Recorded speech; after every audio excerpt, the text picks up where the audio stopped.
کیا واقعی کوئی دیوی خود کو بچا سکتی ہے؟ اور کیا ایک ایسا شخص جو اسلام کے خلاف تلوار اٹھائے وہی بعد میں اسلام کا سپاہی بن سکتا ہے؟ فتح مکہ کے بعد کا وقت تھا جب عرب کی سرزمین پر ایک بہت بڑی تبدیلی آ چکی تھی۔ بت ٹوٹ رہے تھے اور دل جیتے جا رہے تھے۔ حضرت خالد بن ولید رضی اللہ عنہ کو ایک خاص مشن دیا گیا اسی کے مندر کو ختم کرنے کا۔ جب وہ اپنے سواروں کے ساتھ مندر کے قریب پہنچے تو وہاں کے محافظ طنزیہ انداز میں کہنے لگے، اگر ازی واقعی دیوی ہے تو خود کو بچا لے گی۔ انسان دیویوں کی حفاظت نہیں کرتے، دیویاں انسانوں کی کرتی ہیں۔ یہ الفاظ غرور سے بھرے ہوئے تھے مگر حقیقت اس کے بالکل برعکس ہونے والی تھی۔ جیسے ہی مسلمانوں کا لشکر قریب آیا، مندر کے محافظ اور پجار خوفزدہ ہو کر بھاگ نکلے۔ صرف ایک پجاری باقی رہ گیا جسے یقین تھا کہ اس کی دیوی اسے بچا لے گی۔ حضرت خالد رضی اللہ عنہ مندر کے اندر داخل ہوئے۔ وہ ہر کمرہ دیکھتے گئے یہاں تک کہ ایک نہایت خوبصورت اور خوشبو سے بھرا کمرہ سامنے آیا۔ وہ عبادت کا خاص کمرہ تھا۔ اس کے اندر ایک چبوترے پر عزی کا بت رکھا تھا۔ اس کے گلے میں ایک تلوار لٹک رہی تھی اور اس کے قدموں میں لوبان جل رہا تھا۔ جیسے ہی حضرت خالد رضی اللہ عنہ نے آگے قدم بڑھایا، اچانک ایک عورت سامنے آ گئی۔ وہ رو رہی تھی، چیخ رہی تھی اور منتے کر رہی تھی کہ اس بت کو نہ توڑا جائے۔ یہ ایک عجیب لمحہ تھا، لیکن حضرت خالد رضی اللہ عنہ جانتے تھے کہ یہ ایک آزمائش ہے۔ انہوں نے کوئی تردد نہیں کیا اور ایک ہی وار میں اس رکاوٹ کو ختم کر دیا۔ پھر وہ آگے بڑھے اور عزی کے بت کو ٹکڑے ٹکڑے کر دیا۔ یہ صرف ایک بت نہیں ٹوٹا تھا، یہ ایک باطل عقیدے کا خاتمہ تھا۔ جب حضرت خالد رضی اللہ عنہ واپس آئے اور رسول اللہ صلی اللہ علیہ وسلم کے سامنے حاضر ہوئے تو عرض کیا، یا رسول اللہ صلی اللہ علیہ وسلم، میں عزی کا بت توڑ آیا ہوں۔ تو آپ صلی اللہ علیہ وسلم نے فرمایا، اب تم نے عزی کا اصل خاتمہ کیا ہے۔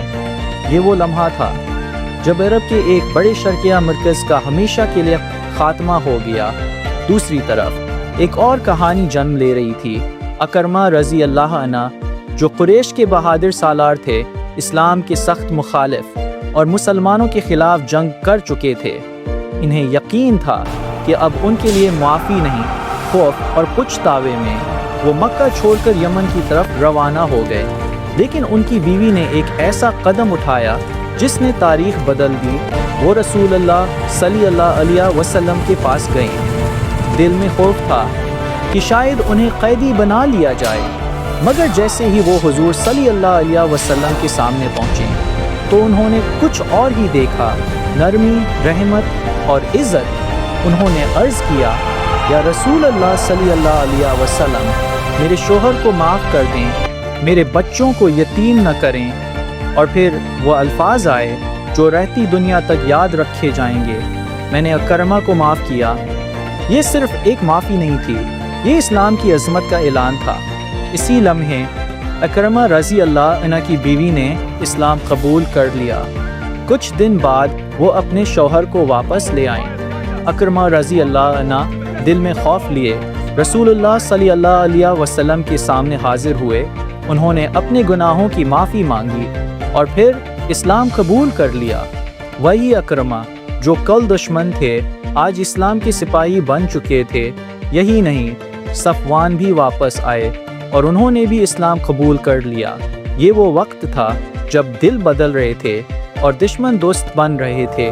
یہ واقعات ہمیں ایک بہت بڑی حقیقت سکھاتے ہیں کہ ہدایت اللہ کے ہاتھ میں ہے، اور جب اللہ کسی کو راستہ دکھانا چاہے تو کوئی طاقت اسے روک نہیں سکتی۔ نہ کوئی انسان اتنا گناہگار ہے کہ معاف نہ ہو سکے، اور نہ کوئی اتنا دور ہے کہ واپس نہ آ سکے۔ اگر آپ کو یہ واقعہ پسند آیا ہو تو اسے ضرور شیئر کریں، کیونکہ ہو سکتا ہے آپ کی ایک شیئر کسی کی زندگی بدل دے۔ جزاک اللہ خیراً۔